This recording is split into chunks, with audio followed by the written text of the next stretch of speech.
നോക്കിക്കേ, ഇത് കാണുമ്പോൾ നിങ്ങൾക്ക് ചിലർക്കൊക്കെ ഇപ്പോൾ ഒരു ഓർമ്മ വന്നിട്ടുണ്ടാവും. പണ്ടൊക്കെ നമ്മുടെ ബേക്കറികളിലൊക്കെ കുപ്പിയിലൊക്കെ ഇട്ട് വെക്കുന്ന നമ്മുടെ ഒരു കേക്കായിരുന്നു ഇത്.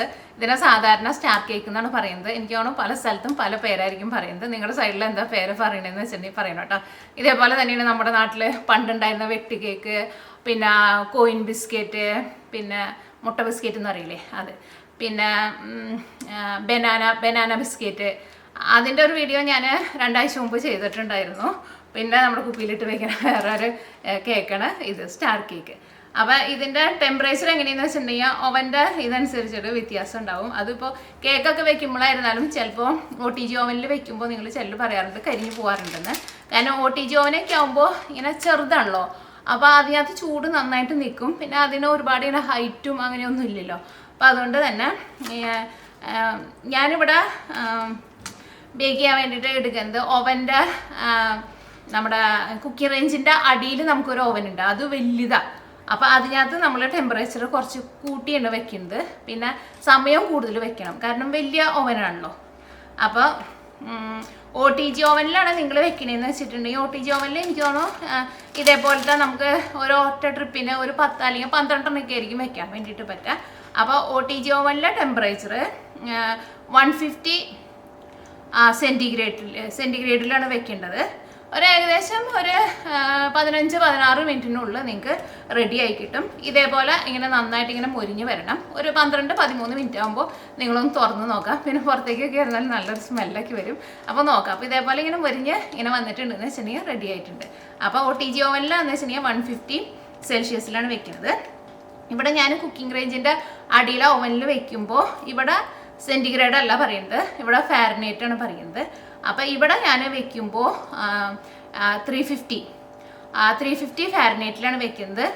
സെൻറ്റിഗ്രേഡ് 150 സെൻറ്റിഗ്രേഡാന്ന് വെച്ചിട്ടുണ്ടെങ്കിൽ അത് ഫാരനൈറ്റിലേക്ക് ആക്കുമ്പോൾ 300 ഒക്കെയാണ് ഏകദേശം അങ്ങനെ വരാം. 303 ഒക്കെ ആയിട്ടാണ് വരുന്നത്. പക്ഷേ അതിൻ്റെ അതിൻ്റെ ആ ഫാരനൈറ്റിലേക്ക് വെക്കുന്ന ഡയറക്റ്റ് ടെമ്പറേച്ചറിലല്ല ഞാൻ വെക്കുന്നത്. ഇത് ഞാനിവിടെ കുറച്ചും കൂടി കൂട്ടിയിട്ട് 350 ഫാരനൈറ്റിലാണ് വെക്കുന്നത് വലിയ ഓവനിലാവുമ്പോൾ. അപ്പോൾ സമയവും കൂടുതലെടുക്കും. പിന്നെ അതിനകത്ത് എനിക്ക് ഇതേപോലത്തെ കേക്ക് എനിക്ക് എണ്ണവും കൂടുതൽ വെക്കാൻ വേണ്ടിയിട്ട് പറ്റും. അപ്പോൾ ഈ കുക്കിംഗ് റേഞ്ചിൻ്റെ ഓവൻ്റെ ഉള്ളിൽ വെക്കുമ്പോൾ ഒരു 30 മിനിറ്റിൻ്റെയൊക്കെ അടുത്ത് എനിക്ക് എടുത്തിട്ടുണ്ടായിരുന്നു ചെയ്തപ്പോൾ. അപ്പോൾ നിങ്ങളങ്ങനെ നോക്കിയാൽ മതി ഇങ്ങനെ മുരിഞ്ഞ് വരുന്നുണ്ടോയെന്ന്. അപ്പോൾ അങ്ങനെയാണ് രണ്ടിലും വെക്കുമ്പോഴുള്ള ടെമ്പറേച്ചർ. OTG ഓവനിൽ വെക്കുമ്പോൾ ഞാൻ ആ പറഞ്ഞ ടെമ്പറേച്ചറിൽ വെച്ചാൽ മതി. ഓക്കെ, അപ്പോൾ ഇനി നമുക്ക് ഇതിലേക്ക് വേണ്ട ഇൻഗ്രീഡിയൻസും ഇതെങ്ങനെ നമുക്ക് റെഡിയാക്കിയിട്ട് എടുക്കണമെന്ന് നോക്കാം. അപ്പോൾ ഇനി ഇത് റെഡിയാക്കാൻ വേണ്ടിയിട്ട് ഞാനിവിടെ 9 മുട്ട എടുത്തിട്ടുണ്ട്. മുട്ട അത്രയ്ക്ക് തന്നെ എടുക്കണം കേട്ടോ. 9 മുട്ട എടുത്തിട്ടുണ്ട്. പിന്നെ വേണ്ടത് മൈദപ്പൊടിയാണ്. മൈദപ്പൊടി ഞാനിവിടെ 250 ml മെഷറിംഗ് കപ്പിൽ 2 കപ്പ് മൈദപ്പൊടി എടുത്തിട്ടുണ്ട്. ഇതേപോലെ ഇങ്ങനെ നിറച്ചിട്ട് എടുക്കണം. ഇങ്ങനെ വടിച്ചിട്ടുള്ള അളവായിട്ട് എടുത്തേക്കുന്നത് 2 കപ്പ്. 1 കപ്പ് ഇതിനകത്ത് ഞാൻ ഇട്ടിട്ടുണ്ട്. പിന്നെ പഞ്ചസാര എടുക്കുമ്പോൾ പൊടിച്ചിട്ട് എടുക്കുക. ഞാനിവിടെ 1.25 കപ്പ് 250 ml മെഷറിംഗ് കപ്പിൽ 1.25 കപ്പ് പഞ്ചസാരയാണ് എടുത്തേക്കുന്നത്. പിന്നെ ഇതിലേക്ക് ഫ്ലേവറിന് വേണ്ടിയിട്ട് പൈനാപ്പിൾ എസൻസും ചേർക്കുന്നുണ്ട്, പിന്നെ വാനില എസൻസും ചേർക്കുന്നുണ്ട്. ഇത് ഞാനിവിടെ വാനില എക്സ്ട്രാക്റ്റാണ് എടുത്തേക്കുന്നത്, അല്ലെങ്കിൽ എസൻസ് ആണെങ്കിലും ചേർക്കാം. എക്സ്ട്രാക്റ്റ് ആകുമ്പോൾ അത്രയ്ക്ക് സ്ട്രോങ് ആയിരിക്കില്ല. അപ്പോൾ എസൻസ് ആണെന്ന് വെച്ചിട്ടുണ്ടെങ്കിൽ അത്രയ്ക്ക് ചേർക്കണ്ട. ഇത് എസൻസാണ് ഞാൻ എടുത്തേക്കുന്നത്. എസൻസ് ഇപ്പം ഭയങ്കര സ്ട്രോങ് ആയിട്ടിരിക്കും. അപ്പോൾ വാനില എക്സ്ട്രാക്റ്റ് ഇല്ലാന്ന് വെച്ചിട്ടുണ്ടെങ്കിൽ വാനില എസൻസ് ചേർക്കാം. പിന്നെ ബേക്കിംഗ് പൗഡർ, പിന്നെ അതിലേക്ക് നമുക്കൊരു 3 നുള്ള ഉപ്പും കൂടിയിട്ട് ചേർക്കണം. ഇതിലേക്ക് നമ്മൾ പറഞ്ഞ പോലെ ബട്ടറോ അങ്ങനത്തെ സാധനങ്ങളൊന്നും ചേർക്കണില്ല റെഡിയാക്കാൻ വേണ്ടിയിട്ട്. പിന്നെ നമുക്ക് ഇതിൻ്റെ മോൾഡും വേണം, ഈ ഷേപ്പിലുള്ള മോൾഡും വേണം. ഇനിയിപ്പോൾ നിങ്ങളുടെ അടുത്ത് ഇങ്ങനത്തെ മോൾഡ് ഇല്ലയെന്ന് വെച്ചിട്ടുണ്ടെങ്കിൽ നിങ്ങൾക്ക് ചെറുതായിട്ടുള്ള കുഞ്ഞ് സ്റ്റീലിൻ്റെ ഇതൊക്കെ ഉണ്ടല്ലോ, ഇവിടെ ഉണ്ട് കാണിക്കാം. സ്റ്റീലിൻ്റെ മോൾഡിലേക്ക് വേണമെന്ന് വെച്ചിട്ടുണ്ടെങ്കിൽ, ഇത് മോൾഡല്ല, നമ്മുടെ കുഞ്ഞ് സ്റ്റീലിൻ്റെ അതിനകത്ത് വെച്ചിട്ടുണ്ടാക്കാം. പക്ഷേ നമുക്ക് ഈ ഷേപ്പ് നമുക്ക് കിട്ടത്തില്ല. ഷേപ്പ് കിട്ടണമെന്ന് വെച്ചിട്ടുണ്ടെങ്കിൽ ഇങ്ങനത്തെ സെയിം മോൾഡിൽ തന്നെ ചെയ്യണം. ഓക്കെ, അപ്പോൾ ഈ മോൾഡ് ഞാൻ വന്നപ്പോൾ നാട്ടിൽ നിന്നാണ് ഞാൻ വാങ്ങിച്ചു കൊണ്ടത്. അപ്പോൾ നിങ്ങൾക്ക് ആർക്കെങ്കിലും വേണമെന്ന് വെച്ചിട്ടുണ്ടെങ്കിൽ ചോദിച്ചാൽ മതി. അപ്പോൾ ഞാൻ അതിൻ്റെ നമ്പറും കൂടിയിട്ട് നിങ്ങൾക്ക് തരാട്ടെ. മിക്സിങ് റെഡിയാക്കാൻ വേണ്ടിയിട്ട് പോവാണ്. ഫസ്റ്റ് ഞാനിതിലേക്ക് നമ്മൾ 9 മുട്ട എടുത്ത് വെച്ചിട്ടില്ലേ, 9 മുട്ട നമുക്ക് ഇതിലേക്ക് ഇടാം. ഇതെല്ലാം കൂടിയിട്ട് നമുക്ക് മുട്ടയും പഞ്ചസാരയും കൂടിയിട്ട് നമുക്കൊന്ന് ബീറ്റ് ചെയ്തിട്ട് എടുക്കണം. അപ്പം ഞാനിവിടെ ഒരു ബീറ്റർ എടുത്തിട്ടുണ്ട്. ഇനിയിപ്പോൾ നിങ്ങളുടെ അടുത്ത് ബീറ്റർ ഇല്ലയെന്ന് വെച്ചാലും കുഴപ്പമില്ല, ചെറിയ നമ്മുടെ വിസ്ക് ഉണ്ടല്ലോ അത് ആയിരുന്നാലും കുഴപ്പമില്ല. പക്ഷേ ബീറ്ററാന്ന് വെച്ചിട്ടുണ്ടെങ്കിൽ നമുക്ക് കുറച്ചും കൂടി എളുപ്പമാണല്ലോ. അപ്പോൾ ബീറ്റർ ഇല്ലയെന്ന് വെച്ചിട്ടുണ്ടെങ്കിൽ ഇതേപോലത്തെ വിസ്ക് ഉണ്ടല്ലോ ഇത് വെച്ചിട്ടും നിങ്ങൾക്ക് റെഡിയാക്കിയിട്ട് എടുക്കാം കേട്ടോ. മുട്ട നമ്മൾ ഇതിലേക്ക് ചേർത്തിട്ടുണ്ട്. ഇനി ഞാനിതിലേക്ക് നമുക്ക് ചേർക്കാനുള്ള എസൻസ് ആണ് ഇനി ഇതിലേക്ക് ചേർക്കുന്നത്. കാരണം അല്ലെങ്കിൽ നമ്മൾ ഇതിലേക്ക് ഇത്രയ്ക്കധികം മുട്ട ചേർക്കുന്നുണ്ടല്ലോ. അപ്പോൾ നമുക്ക് എസൻസ് ചേർത്തിട്ട് ഫസ്റ്റ് നമുക്കൊന്ന് ബീറ്റ് ചെയ്യാം. അത് കഴിഞ്ഞിട്ട് നമുക്ക് ഇതിലേക്ക് പഞ്ചസാര ചേർക്കാം. എസൻസ് ആണ് ചേർക്കുന്നത്. ഇത് ഞാൻ പൈനാപ്പിൾ എസൻസ് ആണ് ചേർക്കുന്നത്. അപ്പോൾ ഇതിലേക്ക് ഒരു 4 ഡ്രോപ്പ് പൈനാപ്പിൾ എസൻസ് ആണ് ചേർക്കുന്നത്. ഒരുപാട് ചേർക്കരുത് കേട്ടോ, കാരണം എസൻസ് ആകുമ്പോൾ ഞാൻ പറഞ്ഞ പോലെ ഭയങ്കര സ്ട്രോങ് ആയിരിക്കും. പിന്നെ ചേർക്കുന്നത് നമ്മുടെ വാനില എസൻസ് ആണ് ചേർക്കുന്നത്. അപ്പോൾ ഇത് വാനില എക്സ്ട്രാക്റ്റ് ആയതുകൊണ്ട് ഞാൻ ഇതിലേക്ക് 1 ടീസ്പൂൺ ചേർക്കുന്നുണ്ട്. എസൻസ് എന്ന് വെച്ചിട്ടുണ്ടെങ്കിൽ നിങ്ങൾ അതനുസരിച്ചിട്ട് ചേർത്താൽ മതി. ഞാൻ എസൻസ് അങ്ങനെ ചേർത്തിട്ടില്ല.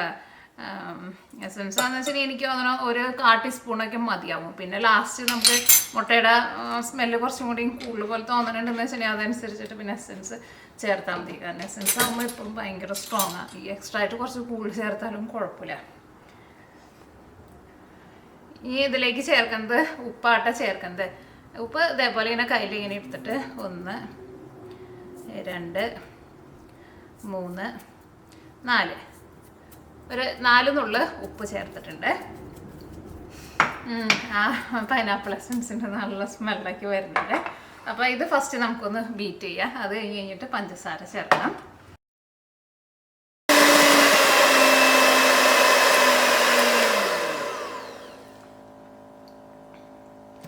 അപ്പോൾ ഞാനിവിടെ മുട്ടയും പിന്നെ നമ്മുടെ എസൻസും കൂടിയിട്ടൊന്ന് ബീറ്റ് ചെയ്തിട്ടുണ്ട്. ഫസ്റ്റ് ഇതേപോലെ ബീറ്റ് ചെയ്യണം. അപ്പോൾ ആ മുട്ടയുടെ സ്മെല്ലൊക്കെ പോകും. എസൻസിലിട്ടിട്ട് ബീറ്റ് ചെയ്തിട്ടിടും. ഇനി അടുത്തത് നമ്മൾ ഇതിലേക്ക് പൊടിച്ചെടുത്തേക്കണ പഞ്ചസാര ചേർക്കാണ്. ഇതിപ്പോൾ 1.25 കപ്പ് പഞ്ചസാര കേട്ടോ, ഒറ്റയടിക്ക് ചേർക്കണ്ട. നമുക്ക് കുറേശ്ശെ ഇട്ടിട്ട് നമുക്ക് ബീറ്റ് ചെയ്തിട്ട് എടുക്കാം. ഇത് നല്ലൊരു സ്മൂത്തായിട്ട് വരണം.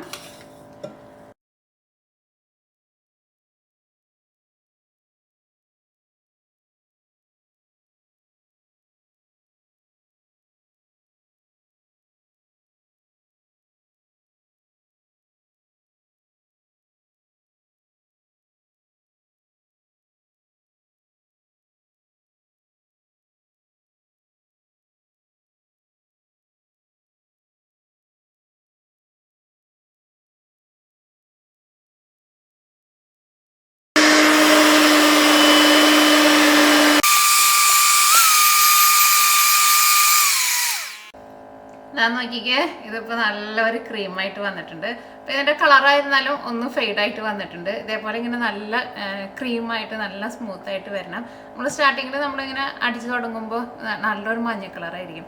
അതുകൊണ്ട് ഇതേപോലെ ഇങ്ങനെ നല്ല സ്മൂത്തായിട്ട് വരുമ്പോൾ ഒന്ന് കളർ ഫെയ്ഡായിട്ട് വരും. ആ മഞ്ഞ കളറിൽ നിന്ന് അത്രയ്ക്ക് വരണം കേട്ടോ. അങ്ങനെ ഭയങ്കരമായിട്ട് ഇങ്ങനെ നമ്മൾ കേക്കൊക്കെ ഉണ്ടാക്കുമ്പോൾ ഭയങ്കരമായിട്ട് ചിലപ്പോൾ നമ്മൾ നന്നായിട്ട് ബീറ്റ് ചെയ്തിട്ട് എടുക്കില്ല, അത്രയ്ക്ക് എടുക്കണ്ട. ഇതേപോലെ ഇങ്ങനെ നല്ല ഒരു സ്മൂത്തായിട്ട് വരണം. അപ്പോൾ ഞാനിതൊരു 5 മിനിറ്റ് ഞാൻ ബീറ്റ് ചെയ്തിട്ടുണ്ടായിരുന്നു. അപ്പോൾ നമുക്കൊരു അരിപ്പയിലിട്ടിട്ട് മിക്സ് ചെയ്തിട്ട് എടുക്കാം കേട്ടോ. അപ്പോൾ ഈ മുട്ട ബീറ്റ് ചെയ്യാൻ പോണതിന് മുമ്പ് തന്നെ നിങ്ങൾ മൈദപ്പൊടി ബേക്കിംഗ് പൗഡറും കൂടിയിട്ട് മിക്സ് ചെയ്ത് വെച്ചോട്ടെ. ഞാൻ ഇത് ചെയ്ത് വെക്കാൻ വേണ്ടിയിട്ട് മറന്നു പോയത്. അപ്പോൾ 2 കപ്പ് മൈദപ്പൊടി ചേർക്കാണ്. ഈ ഇതിലേക്ക് നമുക്ക് ബേക്കിംഗ് പൗഡർ ചേർക്കാം. ഇങ്ങനെ വടിച്ചിട്ട് എടുക്കാം കേട്ടോ. 1 ടീസ്പൂൺ, പിന്നെ ഒരു എക്സ്ട്രാ ഒരു 2 നുള്ളും കൂടിയിട്ട് ചേർക്കുന്നുണ്ട് കേട്ടോ. അത്രയൊക്കെ ചേർത്താൽ മതി. അപ്പോൾ നമുക്കൊന്ന് മിക്സ് ചെയ്തിട്ട് എടുക്കാം. എന്നാലും ഈ നമ്മുടെ ബേക്കിംഗ് പൗഡർ ഇതിനകത്ത് നന്നായിട്ട് മിക്സ് ആവുള്ളൂ. ഒരുപാട് ബേക്കിംഗ് പൗഡർ നമ്മൾ ചേർക്കേണ്ട ആവശ്യമില്ല, കാരണം ഇതിനകത്ത് നമ്മൾ നന്നായിട്ട് മുട്ട ചേർക്കണുണ്ടല്ലോ. അപ്പോൾ അതുകൊണ്ട് തന്നെ നല്ല എന്താ പറയുക, നല്ല സോഫ്റ്റായിട്ട് കിട്ടും നമുക്ക്. അപ്പോൾ നമ്മുടെ ബീറ്റ് ചെയ്തെടുത്തേക്കണ മുട്ടയിലേക്ക് നമ്മൾ കുറേശ്ശെ മൈദപ്പൊടി ചേർത്തിട്ട് ഇനി നമുക്ക് ബീറ്റർ വെച്ചിട്ട് ബീറ്റ് ചെയ്യണ്ട കേട്ടോ. നമുക്കൊരു സ്പാച്ചിൽ വെച്ചിട്ട് അല്ലെങ്കിൽ ഒരു സ്പൂൺ എന്തെങ്കിലും വെച്ചിട്ട് നമുക്ക് മിക്സ് ചെയ്തിട്ടെടുക്കാം. സ്പാച്ചിലാന്ന് പറഞ്ഞാൽ ഇതാട്ടോ. ഇതുണ്ടെന്ന് വെച്ചിട്ടുണ്ടെങ്കിൽ ഇതെടുക്കുക. അതാകുമ്പോൾ നമുക്ക് മിക്സ് ചെയ്യാൻ വേണ്ടിയിട്ട് കുറച്ചും കൂടി എളുപ്പമാണ്. ഇപ്പോൾ നിങ്ങളുടെ അടുത്ത് ഇങ്ങനത്തെ സ്പാച്ചിൽ ഇല്ലയെന്ന് വെച്ചിട്ടുണ്ടെങ്കിൽ സ്പൂൺ വെച്ചിട്ട് മിക്സ് ചെയ്തിട്ടെടുക്കുക. നേരെ സോഫ്റ്റായിട്ട് ഇങ്ങനെ മിക്സ് ചെയ്തിട്ട് എടുക്കണം കേട്ടോ.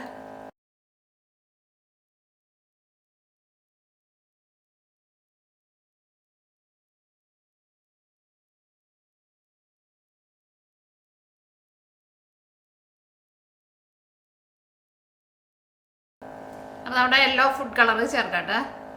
ഇത് ലെമൺ യെല്ലോ കേട്ടോ, ഇത്ര ചേർത്താൽ മതി. സ്പൂണ് സ്പാച്ചിൽ ഞാൻ അതിനകത്ത് ഇട്ട് വെക്കേണ്ടിരുന്നത്. നോക്കിക്കേ, നമ്മുടെ മിക്സിങ് റെഡി ആയിട്ടുണ്ട്. മൈദപ്പൊടിയൊക്കെ നന്നായിട്ട് ഇതിൻ്റെ കൂടെ മിക്സായിട്ട് വരണം.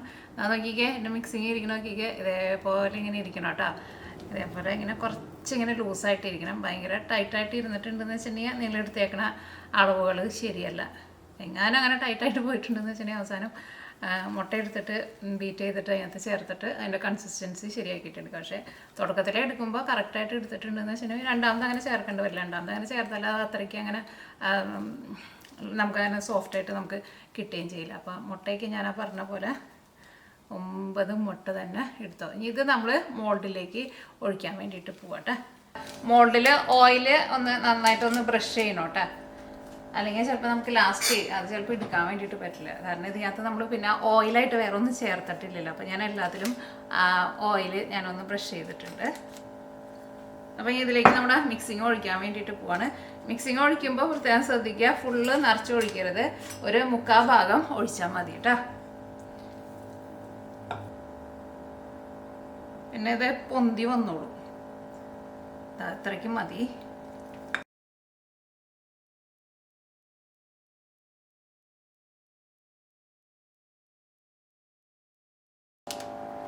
അപ്പോൾ നമ്മുടെ first trip star cake ready ആയിട്ടുണ്ട്. ഇത് റെഡിയാക്കിയിട്ട് എടുക്കുമ്പോൾ ഇതേപോലെ ഇങ്ങനെ മുകളിൽ ഇതേപോലെ നന്നായിട്ട് ഇങ്ങനെ മുരിഞ്ഞ കളറ് വരണം കേട്ടോ. അപ്പോഴായിരിക്കും കഴിക്കാൻ വേണ്ടിയിട്ട് നല്ല ടേസ്റ്റ് ഉണ്ടാവുക. ശരിക്കും മുരിഞ്ഞില്ല എന്ന് വെച്ചിട്ടുണ്ടെങ്കിൽ നമുക്ക് ഈ അച്ചിൻ്റെ ഉള്ളിൽ നിന്ന് എടുക്കാനും പാടായിരിക്കും. പിന്നെ ഇത് നമ്മൾ എടുത്ത് വെച്ചിട്ടുണ്ടെന്ന് വെച്ചിട്ടുണ്ടെങ്കിൽ അതിങ്ങനെ നമ്മൾ കൈ കൊണ്ട് ഇങ്ങനെ തൊടുമ്പോൾ ഒട്ടും കൈമ. ചിലർ കേക്കൊക്കെ ഉണ്ടാക്കുമ്പോൾ പറയാറുണ്ട്, എന്താണ് ഇത് ഇങ്ങനെ മുകളിൽ തൊടുമ്പോൾ കേക്കിൻ്റെ മുകളിലേക്ക് തൊടുമ്പോൾ എന്താ ഒട്ടണേ എന്നുള്ളത്. അത് ശരിക്കും അങ്ങനെ മുരിഞ്ഞ് വരാത്തത് കൊണ്ടാണ്, ശരിക്കും അതിൻ്റെ റെഡി ആവാത്തതുകൊണ്ടാണ് അങ്ങനെ വരുന്നത്. അപ്പോൾ ഇതേപോലെ ഇങ്ങനെ നന്നായിട്ട് ഇങ്ങനെ മുരിഞ്ഞ് വരണം കേട്ടോ. മുരിഞ്ഞ് വരുമ്പോൾ തന്നെ അത് ഈ അച്ചിൻ്റെ ഉള്ളിൽ നിന്ന് ശരിക്കും നന്നായിട്ട് വിട്ട് വരികയും ചെയ്യും. അപ്പോൾ നമുക്കൊരു ട്രിപ്പ് കൂടി നമുക്ക് റെഡിയാക്കാനുണ്ട്. അപ്പോൾ ഇത് നമുക്ക് ഈ അച്ചിയിൽ നിന്ന് നമുക്ക് പുറത്തേക്ക് എടുക്കാം. ഇതിപ്പോൾ ഇരുന്നിട്ട് ഒന്ന് ചൂടാറിയിട്ടുണ്ട് കേട്ടോ. അപ്പോൾ അതൊക്കെ ഒന്ന് ചൂടാറുമ്പോൾ തന്നെ അതങ്ങോട്ട് വിട്ട് പോന്നോളും. ശരിക്കും കാണാൻ വേണ്ടി പറ്റണത്. ഇതിന് ഒട്ടും വെയിറ്റ് ഉണ്ടാവില്ല കേട്ടോ, പക്ഷെ അടിപൊളി ടേസ്റ്റാണ്.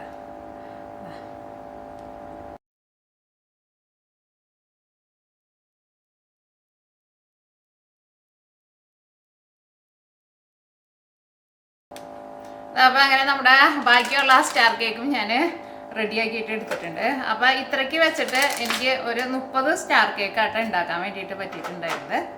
ഇത്രയ്ക്ക് ബാറ്റർ എടുത്തിട്ടുണ്ടെന്ന് വെച്ചിട്ടുണ്ടെങ്കിൽ ഒരു 30 സ്റ്റാർ കേക്ക് നമുക്ക് 30 അല്ലെങ്കിൽ ചിലപ്പോൾ ഒരു 28. നമ്മളിപ്പോൾ ചിലതിൽ ചിലപ്പോൾ ഞാൻ അത്രയ്ക്ക് ചിലപ്പോൾ കുറഞ്ഞു പോയിട്ടുണ്ടാവും ഒഴിക്കുന്നത്. അപ്പോൾ ഒരു 28 എന്തായിരുന്നാലും നിങ്ങൾക്ക് കിട്ടും കേട്ടോ. അപ്പോൾ ഇതാണ് നമ്മുടെ സ്റ്റാർ കേക്ക്. ഇത് പറഞ്ഞാൽ ഞാനൊന്ന് പൊട്ടിച്ച് കാണിക്കാം. നോക്കിക്കേ, ഇത് ശരിക്കും റെഡി ആയില്ല എന്ന് വെച്ചിട്ടുണ്ടെങ്കിൽ അത് ഞാൻ ഒരു പ്രാവശ്യം ഞാൻ ഉണ്ടാക്കി കഴിഞ്ഞ് കഴിയുമ്പോൾ ശരിക്കും അങ്ങോട്ട് മുകളിൽ ഇതേപോലെ ശരിക്കും നല്ലൊരു ബ്രൗൺ കളർ വന്നിട്ടുണ്ടായിരുന്നില്ല. അപ്പോൾ അതിങ്ങനെ ഒട്ടണുണ്ടായിരുന്നു. അപ്പോൾ അത് നന്നായിട്ട് മുകളിൽ നല്ല ബ്രൗൺ കളർ വരണം. പിന്നെ ഇതിൻ്റെ എഡ്ജൊക്കെ നോക്കിക്കേ, എഡ്ജിമേക്കും ആ ഒരു ബ്രൗൺ കളർ ഇങ്ങനെ വന്നു തുടങ്ങിയിട്ടുണ്ട്.